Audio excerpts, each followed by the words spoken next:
नमस्ते दोस्तों। भारत में इलेक्ट्रिक व्हीकल्स का क्रेज बढ़ रहा है। सड़कों पर इलेक्ट्रिक व्हीकल्स दिख रहे हैं, चार्जिंग स्टेशन बन रहे हैं।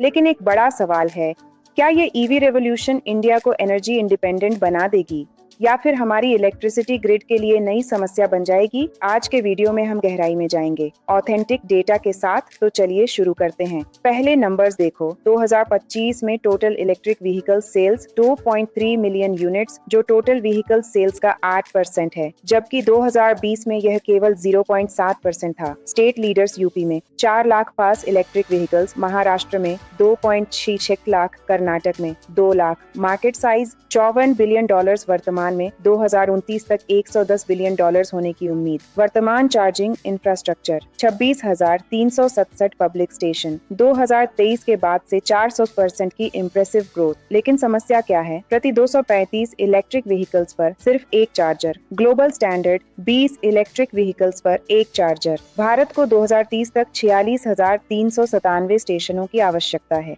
डिस्ट्रीब्यूशन इम्बैलेंस, कर्नाटक अकेले 6,097 स्टेशन, 23%। रूरल एरिया गंभीरता से कमी। Highway इनएडिक्वेट coverage. असली चुनौती मुंबई से दिल्ली ड्राइव, विश्वास नहीं है कि हर 100 किमी पर चार्जर मिलेगा। रेंज चिंता असली समस्या है। समाधान क्या है?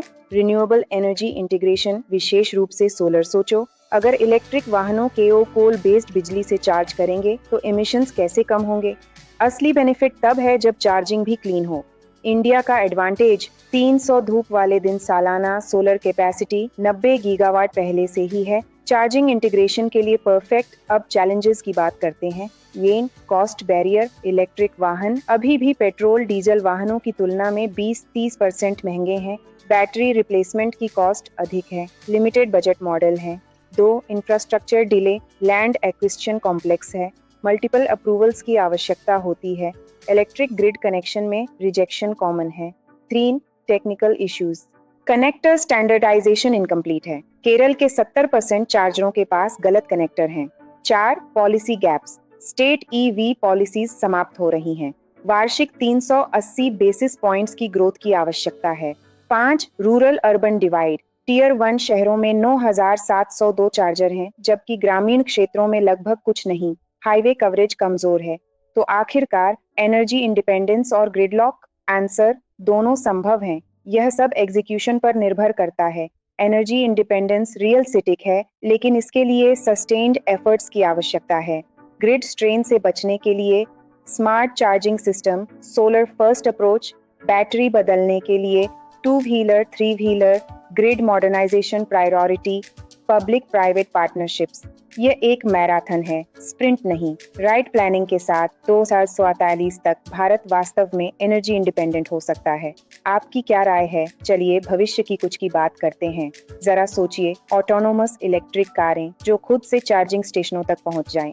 फोन के ऐप से आपके यात्रा के स्थान पहले से निर्धारित हो सकते हैं, जिससे आप चार्जिंग की चिंता किए बिना लंबी दूरी तय कर सकते हैं। इनोवेशन की कोई सीमा नहीं है। सोचना जरूरी है कि कैसे ये सब हमारे पर्यावरण पर सकारात्मक प्रभाव डाल सकते हैं। संभावनाएं अनंत हैं, बस इसके लिए आवश्यक है हमारी दृढ़ता और तकनीकी सहयोग। आने वाले दशकों में हम कल्पना कर सकते हैं कि ऊर्जा का मुख्य स्रोत सौर ऊर्जा बन सकता है। इसके साथ ही बैटरी प्रौद्योगिकी के क्षेत्र में उन्नति हमारे वाहनों को पहले से भी अधिक कुशल बना सकती है।